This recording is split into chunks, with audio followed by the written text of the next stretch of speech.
Hey, it's Saturday again, and this episode took me longer than any other one so far. Longer to write, longer to feel ready to say out loud. And this week, I finally understood why. So I'm recording from my study room today. It's a small, nothing showroom like about it, but still very special. Daylight comes in through one window.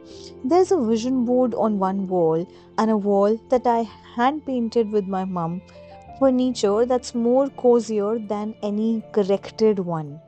I built this room for three people: my father, my sister, and myself. And it's where my father sits and works like this space actually belongs to him. Where Parkhi spreads her project across the table without asking permission first. It's where, without meaning to, that I actually understood that what I have spent almost a decade trying to build in every other space where I've worked in. Before I get into the why, this week's gratitude. My senior at my current office gave me the title of Meticulous Employee of the Year, as in a lighter note. But yes, it did caught me off guard, and it did made me happy in a quiet, steady way. The kind of happy that doesn't need an exclamation mark to be real. So yeah, this is week 17, and this is Architects FM Voice Notes with Kashish, Ek Safar, Delhi se Dil Tak. And we are today closing building 2, commute, workplace, office culture, and everything that shaped me without ever asking my permission first. So here's the thing. Of the 17 weeks, this is the draft that broke the most times. I kept staring it, I kept stopping, and this week I finally understood why it was so hard to write and record on that. Because almost every workplace that I've sat in almost a decade now has never once made me feel like an architect. Like, I'm saying that slowly because it took me 10 years to say it out loud. Not because I lacked the skill, not because I lacked the knowledge, but because of two things that had nothing to do with my competence: the people and the environment I landed in along the way, and the spaces themselves. Okay, let me take you through it through a lens I didn't ever knew I was using until much later. As an architect, I designed for how a space makes a person feel physically, like it, with proximity, sound, texture, lighting, and everything in between. I just never turned that lens on my own workplace until now. But my first real job after my bachelor's was in a basement. Not much to look at, low ceiling, artificial lighting, doing the work daylight should have done. But the sitting was open, interactive, everyone with one arm distance reach of everyone else. And somehow that closeness made the place feel less isolating than it should have, given how little that air it actually had in that. It was my shortest job. It taught me the most. I had a senior whose detailing was very pure, obsessive, and precision on residential planning. And I'm still carrying with me that with today. That basement gave me almost nothing in terms of comfort, but everything in terms of craft. The commute to get there was in itself a kind of a punishment. Changing metros, taking auto, 15 minutes walk in for whatever weather Delhi had decided to throw to that day, but it was so exhausting. And I realized somewhere in that exhaustion, I found my thinking time that I didn't have anywhere else. I used it to prepare for my master's degree that I wanted to get in, and that basement gave me detailing. The commute gave me a corridor to dream in. Then, actually, my master's finished, and post master's, there came my second job, which was actually the longest job that I've ever been done. And I would straight away take you to post COVID era, which is 2022. I started commuting for the office again, and I trust me, was not the same girl who used to make the same commute before the world shut down. I had lived through lessons, personal and professional, that changed how I move through a room now. And that Noida gave me something that the basement never had the space for: acceptance. Not because the floor plate was bigger or the light was better, because of the people. Genuinely supportive seniors, colleagues who guided rather than gate kept. That's the neurosensorial truth nobody puts in office brochures. Square footage doesn't regulate your nervous system, people do. And here's the part that took me the longest to understand. When I was still there, I couldn't see how much I was learning. It was only after that I have stepped out that I understood the scale of what I have been absorbed with. In knowledge, in approach, in how I think about architecture, space planning, urban design, and so much more. Growth, in actually, it turns out like it doesn't announce itself while it is standing inside it. There came more other things till the present day, but yes, I would like to put a little light on the present title that I am working with. So now I'm with an organization that's debuting its first high rise project. I'm the lead architect on it, design strategist and coordinator. On paper, that sounds like the center of the room.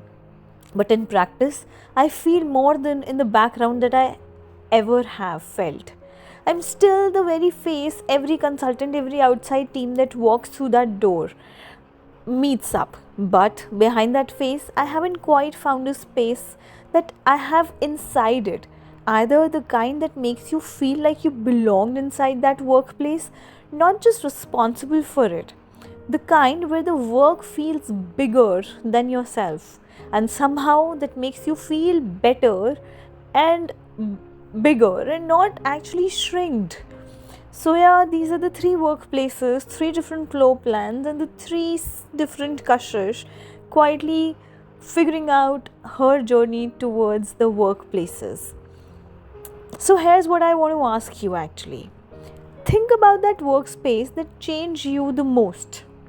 Not the one with the best interiors, the one that would look good on a portfolio, but the one that changed your nervous system. What was different about how that space and the people inside it made you feel? Alright, it's time to actually talk to the younger and the elder Kashish as well to see how they have taken workplaces in their versions.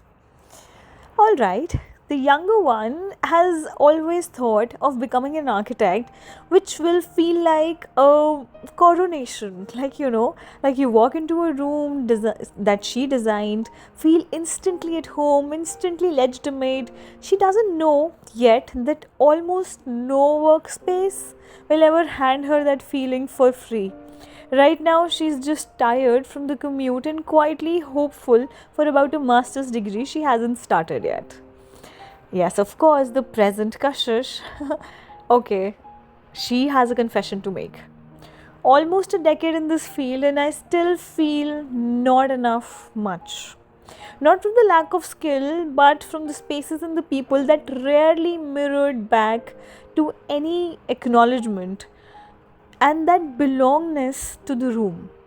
कभी कभी लगता है that मैं सब कर रही हूँ फिर भी कभी नहीं पूरा पड़ता. Alright, I might sound a little senti on that, but that sentence took me 10 years and one accidental basement to actually arrive it and say it loudly. And here comes the elder one.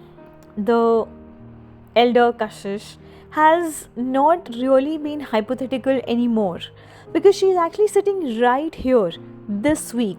She's not actually describing a dream, she's describing something that is already underway and been experienced by her, maybe just a small space, just in a small manner, and just for a very brief time.